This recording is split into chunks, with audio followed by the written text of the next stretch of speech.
بسم اللہ الرحمن الرحیم۔ اللہ کے نام سے شروع جو نہایت مہربان رحم والا۔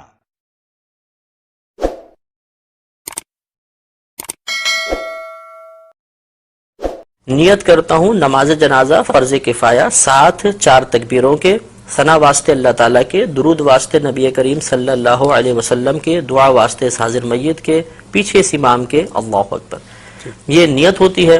اس میں یہ چیز یاد رکھیں کہ نماز جنازہ میں 2 فرض ہیں اور 3 چیزیں سنت مؤکدہ ہوتی ہیں۔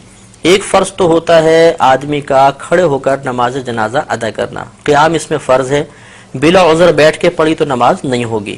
ہاں کوئی بیمار ہے اس کے ساتھ شرعی عذر لاحق ہے تو بیٹھ کے پڑھے گا، اب ہو جائے گی۔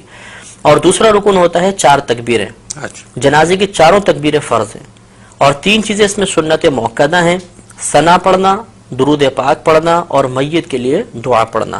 یہ 3 سنت مؤکدہ ہیں، اور سنت مؤکدہ کا ترک کرنا 1-2 بار کیا تو برا ہے، اور اگر عادت ہی بنا لیں تو انسان گناہگار ہوگا۔ اس سے معلوم ہوا کہ اگر ہم جنازے کے کم از کم 2 فرض پورے کر لیں گے تو نماز جنازہ ادا ہو جائے گی، اور اگر ہم یہ 3 سنتیں بھی پوری کریں گے تو کامل طریقے سے ادا ہوگی۔ اس سے نتیجہ نکل آیا کہ اگر کسی شخص کو جنازے میں کچھ بھی پڑھنا نہیں آتا، نہ ثنا آتی ہے، نہ درود پاک آتا ہے، نہ جنازے کی دعا آتی ہے، اور وہ امام کے پیچھے تکبیر بلند آواز سے لگا لے جیسے میں طریقہ کرتا ہوں، اور وہ بس خاموش بھی کھڑا رہے گا تو جنازہ بہرحال ادا ہو جائے گا اس کا۔ ہاں یہ ہے کہ سنت کے ترک کا اگر جان بوجھ کے کیا تو گناہگار ہوگا اور ثواب میں کمی آ جائے گی۔ اب اس کا طریقہ یہ ہوتا ہے کہ مستحب یہ ہے کہ امام صاحب نماز شروع ہونے سے پہلے سب کی طرف متوجہ ہو کے ان کو نیت کا طریقہ بتا دیں، یہ افضل ہے۔ اس کے بعد امام صاحب تکبیر لگائیں گے، ہم نیت کر کے تیار ہوں گے، اللہ اکبر کہہ کر ہاتھ کو باندھیں گے۔ یہ مسئلہ یاد رکھنا بہت ضروری ہے کہ جہاں شریعت نے فرمایا کہ کہو یا پڑھو، اس کا مطلب یہ ہوتا ہے کہ اتنی آواز سے کہو یا اتنی آواز سے پڑھو کہ تمہارے اپنے کان تمہاری آواز کو سن لیں۔ اس لیے اب ہمیں تکبیر لگانی ہے، اور جیسے پہلے بتایا کہ 4 تکبیریں فرض ہیں، تو اس میں اتنی آواز بلند رکھنا بھی فرض ہوگا کہ اپنے کان اپنی آواز کو سن لیں۔ چنانچہ بعض لوگوں کو یہ دیکھا ہے کہ ہونٹ بند ہوتے ہیں، بس یوں۔ اب ان سے اگر پوچھا جائے کہ آپ نے زبان سے تو کچھ بھی نہیں کہا، تو کہتے ہیں ہم نے دل میں تکبیر کہی ہے۔ تو دل میں تکبیر کہنے سے تکبیر کا فرض ادا نہیں ہوگا، اس لیے امام صاحب تو بہت بلند آواز سے پڑھیں گے جہر کے ساتھ، ہمیں کم از کم اتنی آواز سے اللہ اکبر پیچھے کہنا ہے 4 تکبیروں میں کہ اپنے کان سن لیں، ورنہ فرض ادا نہیں ہوگا، اور فرض ادا نہیں ہوا تو یہ نماز بھی ادا نہیں ہوگی۔ اب اللہ اکبر کہتے ہوئے ہاتھ باندھیں گے، ہاتھ بالکل وہی نماز کی مثل باندھ کر سب سے پہلے ثنا پڑھیں گے۔ نماز فرض کی ثنا میں اور نماز جنازہ کی ثنا میں تھوڑا سا فرق ہوتا ہے۔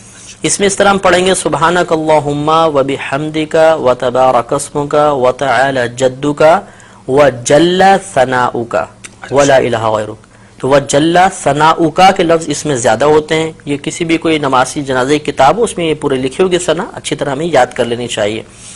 اس کے بعد ہم اگر ختم کر چکے ہیں انتظار کریں گے، امام صاحب دوسری تکبیر لگائیں گے۔ یہ یاد رکھیں کہ نماز جنازہ میں فقط پہلی تکبیر میں ہاتھ اٹھانے، باقی آگے کی 3 تکبیروں کے اندر ہاتھ نہیں اٹھائیں گے، لیکن زبان سے اللہ اکبر کہا جائے گا۔ تو بغیر ہاتھ اٹھائے اب اللہ اکبر کہیں گے، اور اس کے بعد اب ہم درود پاک پڑھیں گے۔ اس میں وہی درود پاک پڑھنا افضل ہے جو ہم عام نمازوں میں پڑھتے ہیں، یعنی درود ابراہیمی۔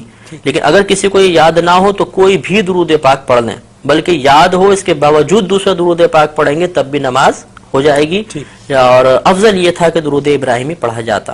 اس کو پڑھنے کے بعد اب تیسری تکبیر لگے گی، ہاتھ نہیں اٹھائیں گے لیکن زبان سے اللہ اکبر کہیں گے، اور اس کے بعد اب میت کے لیے دعا کریں گے۔